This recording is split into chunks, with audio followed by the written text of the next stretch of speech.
O Supremo Tribunal Federal decidiu por 7 votos a 4 anular a delação premiada do ex-governador do Rio de Janeiro, Sérgio Cabral.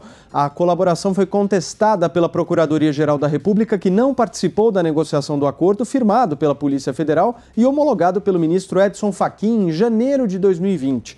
A principal alegação dos ministros que rejeitaram a delação de Sérgio Cabral, que foram Edson Fachin, Gilmar Mendes, Nunes Marques, Alexandre de Moraes, Lewandowski, Fux e Dias Toffoli, é que a Polícia Federal tomou a frente do Ministério Público ao fechar o acordo com Sérgio Cabral. A decisão barra de vez a possibilidade de investigação da suspeita de repasses ilegais contra o ministro do Supremo, Dias Toffoli. O ex-governador está preso desde novembro de 2016 e foi sentenciado a mais de 280 anos de prisão pela Justiça. Eu quero saber de vocês três se vocês acham que o Toffoli foi suspeito em participar de um julgamento como esse. Amanda, você começa.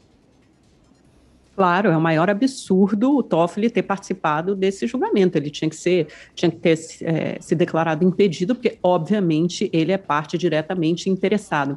Veja, Paulo, já em 2012, no julgamento do Mensalão, o ministro Dias Toffoli havia tomado o cargo, havia sido aprovado, nomeado para o cargo de ministro do STF havia pouco tempo. E antes disso ele tinha sido ministro da Advocacia Geral da União e também subchefe de assuntos jurídicos do ministro José Dirceu. Mesmo assim, ele não se declarou impedido para participar do julgamento do Mensalão naquela época, né, que ia julgar justamente algumas pessoas com quem ele tinha muita proximidade, inclusive o ex-chefe José Dirceu. E qual foi o argumento do Toffoli na época? Ele disse: se eu não puder participar de nenhum julgamento que diga respeito ao PT, que tenha referência ao PT, que tipo de ministro eu vou ser?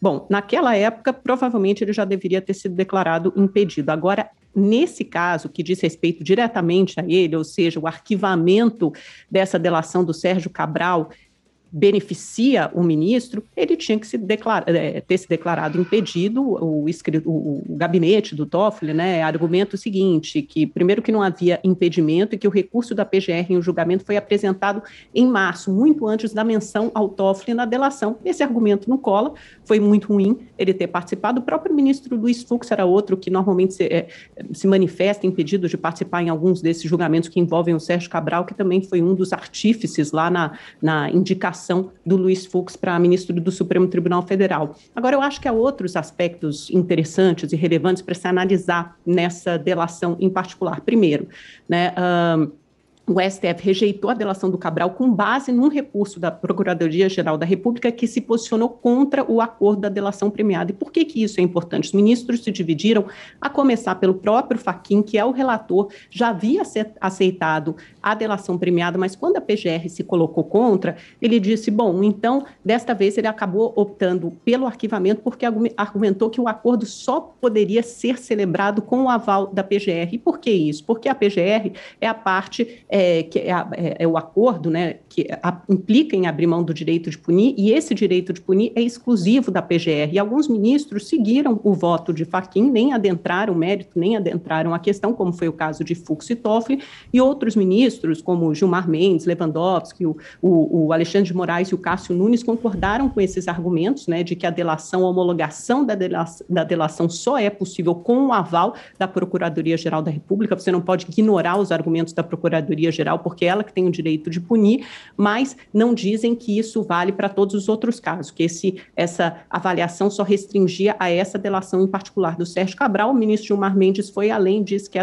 essa delação não tinha eficácia nenhuma. E aí tem uma observação interessante do professor de Direito da Fundação Getúlio Vargas, que é o professor Rubens Gleiser, que é coordenador do Supremo em Pauta. Ele faz a seguinte observação, né, fica meio mal resolvido o papel tanto da Polícia Federal como do Ministério Público Federal na celebração de acordos de delação premiada. Aí ele cita, em 2018, no caso da JBS, o STF reconheceu o poder, a autonomia da PF para fechar acordos de delação premiada. Aí, no caso do ministro do Meio Ambiente, Ricardo Salles, você abriu um espaço para que a PF investigue e tome medidas sem sequer o conhecimento da Procuradoria-Geral da República, ou seja, do Ministério Público. E agora, nesse caso do Cabral, a delação feita pela PF cai justamente porque não teve aval do Ministério Público Federal. então é preciso esclarecer muito melhor o papel dessas duas entidades, desses dois órgãos. Agora, Constantino, para explicar para as pessoas que nos acompanham, os senadores cometem crimes e os senadores são julgados pelos ministros do Supremo.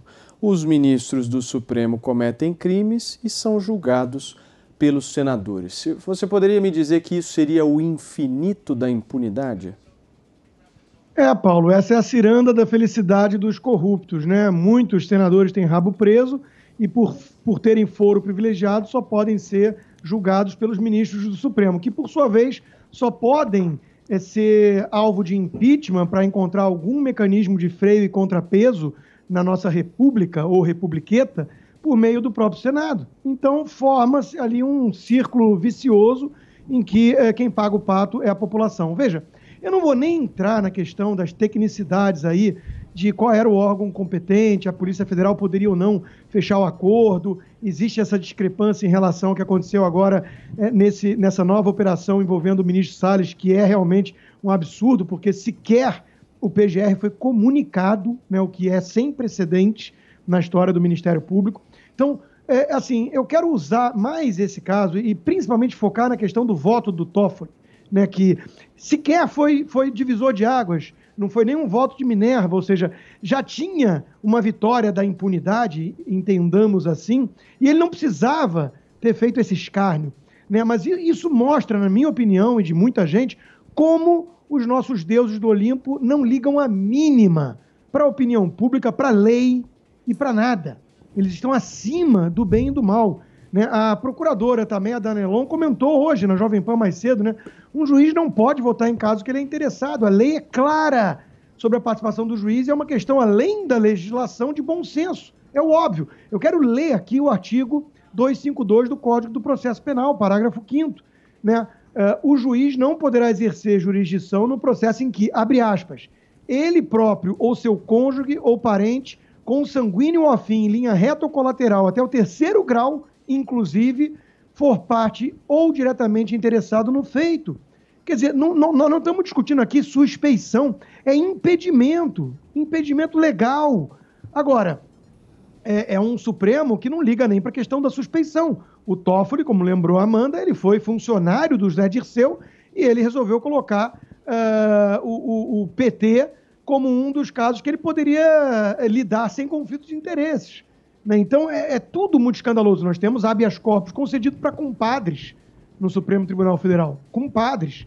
Né? Então, é um negócio vergonhoso. Além disso, eu quero lembrar que essa semana agora completou 1 ano daquele inquérito das fake news, que tem jornalista preso sob o silêncio ensurdecedor das associações de classe, porque ele é bolsonarista, aí a imprensa chama de blogueiro e encerra o assunto, né?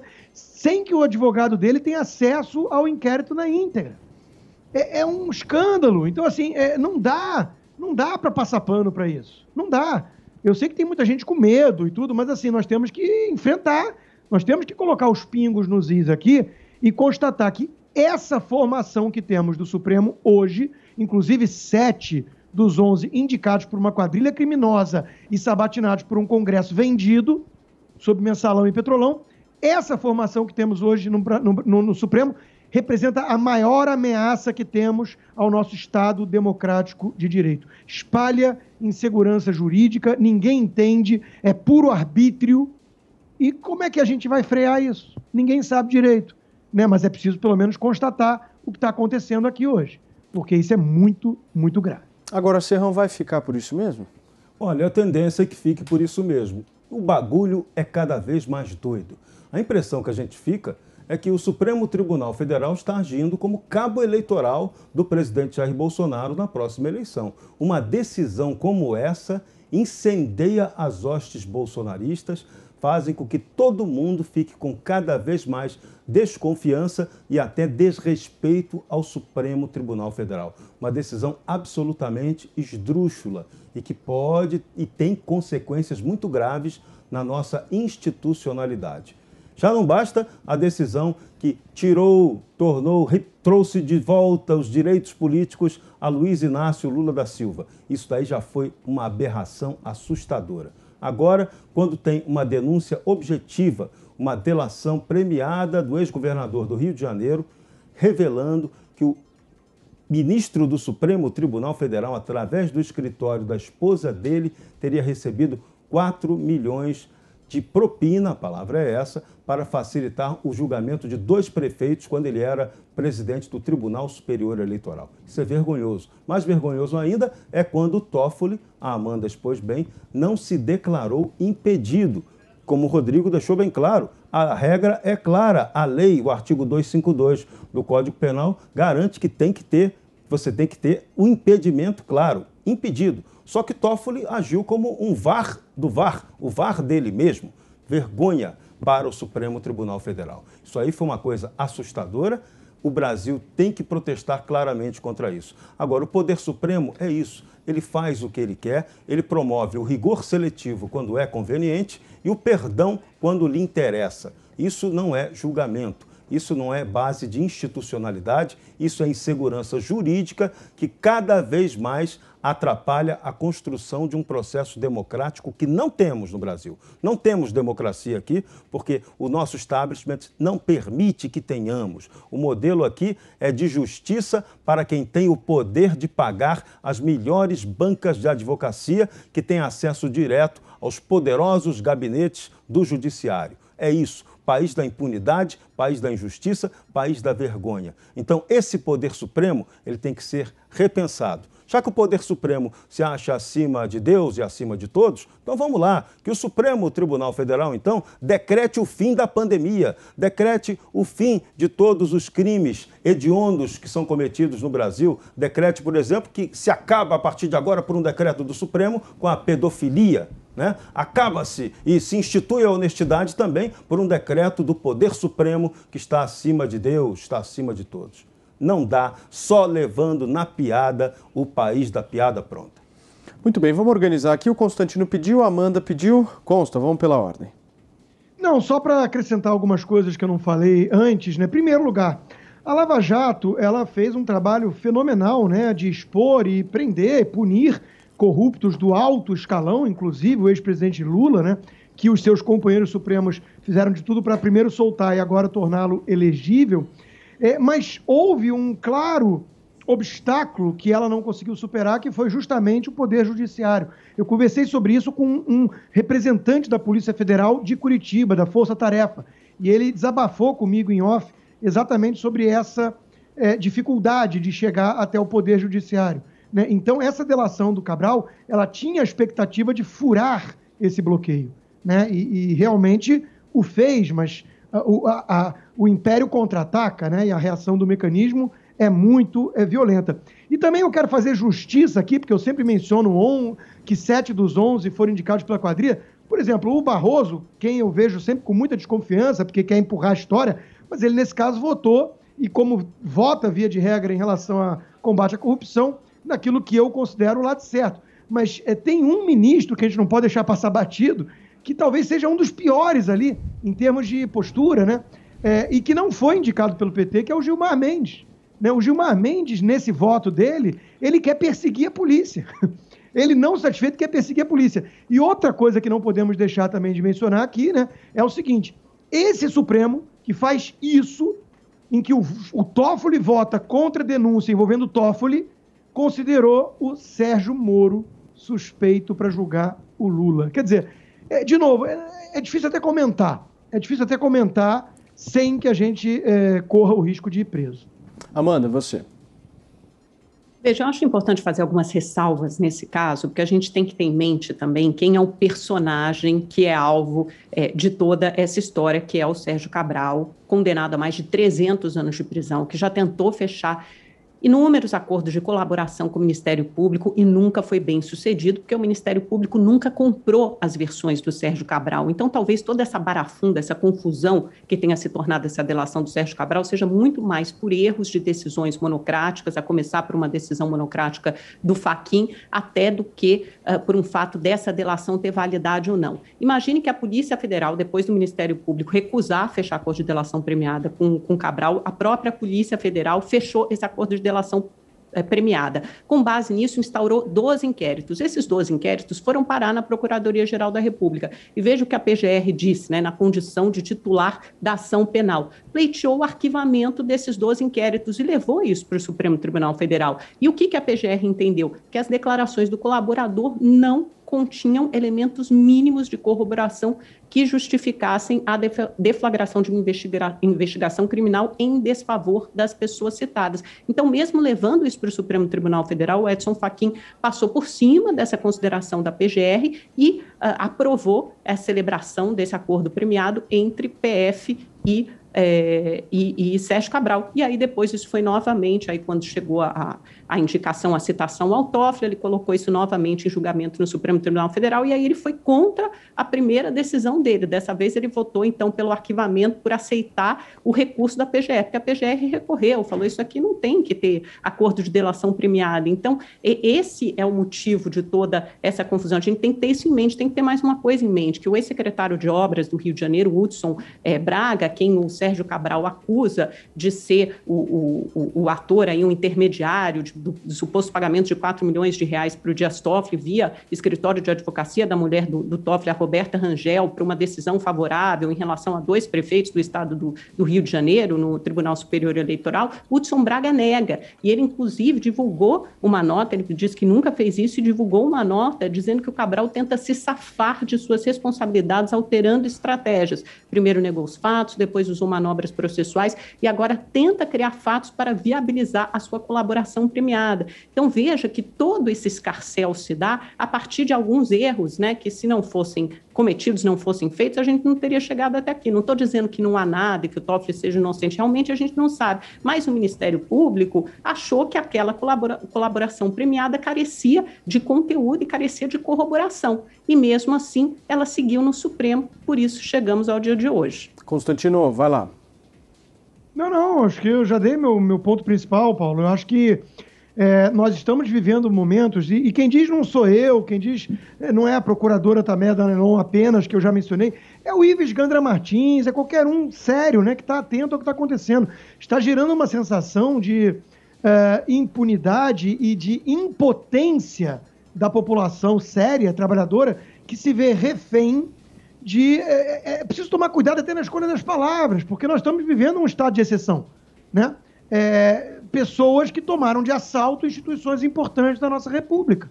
Então, assim, não há mais Estado de Direito no Brasil, não tem lei, não tem norte, não tem pilares que sustentam uma Constituição no nosso país, porque os guardiões da Constituição são os primeiros a rasgá-la. Então, de novo, né, eu não concordo, mas eu compreendo perfeitamente a angústia das pessoas que levam a propor soluções mais desbaratadas ou radicais, porque as pessoas estão simplesmente revoltadas, indignadas e sem saber o que fazer. Então, estão esticando a corda de uma forma preocupante. Eu faço aqui uma análise apenas, né? Isso não vai acabar bem. Serrão, você. A delação de Sérgio Cabral, ela tem apenas 4 páginas, só que ela tem detalhes que merecem, sim, total investigação. Infelizmente, o Supremo Tribunal Federal não joga contra o próprio patrimônio, não marca gol contra. Então, não permitiu que se investigasse um ministro do Supremo Tribunal Federal. Esse é o ponto grave. Segundo ponto grave é que isso abre um precedente perigoso para o que vem por aí. Se o Supremo já livrou Lula, se o Supremo já também acabou impedindo que se avalie a delação de Cabral, o que vocês acham que vai acontecer com a delação premiada do ex-ministro Antônio Palocci, que detona o PT, detona banqueiros, detona empreiteiras e também não foi homologada pelo Ministério Público Federal? Já está desenhado aí o que vai acontecer com tudo que Antônio Palocci denunciou, ou seja, vai para debaixo do tapete, vai tudo ficar na impunidade. O Supremo, na hora que tiver que avaliar a delação dele, com certeza vai manter a mesma coerência, vai dizer que tudo que o ex-ministro falou também não pode ser considerado, já que essa delação teve o precedente também de não ter sido aprovada pelo Ministério Público e foi feita diretamente para a Polícia Federal. Agora, vamos fazer aqui justiça em um ponto. O ex-ministro, o ministro Luiz Roberto Barroso, quando ele foi indicado para o Supremo Tribunal Federal, nos bastidores se disse que ele teve dois padrinhos muito importantes. Um era o dirigente das organizações Globo, Roberto Erideu Marinho, que teria pedido ao Lula que indicasse ele. Se é verdade ou não, também não se sabe. Outro padrinho seria o próprio Sérgio Cabral Filho. E também a gente não tem como provar se isso é verdade ou não, mas isso foi dito na época. Mas agora, se o Luiz Roberto Barroso agiu com total integridade, votou inclusive contra, para que fosse até aceita a delação do Cabral, mas ele votou contra os interesses do Supremo Tribunal Federal. Então mostrou coerência do juiz que tem liberdade para julgar, mesmo tendo sido aí, segundo disseram na época, apadrinhado pelo Cabral.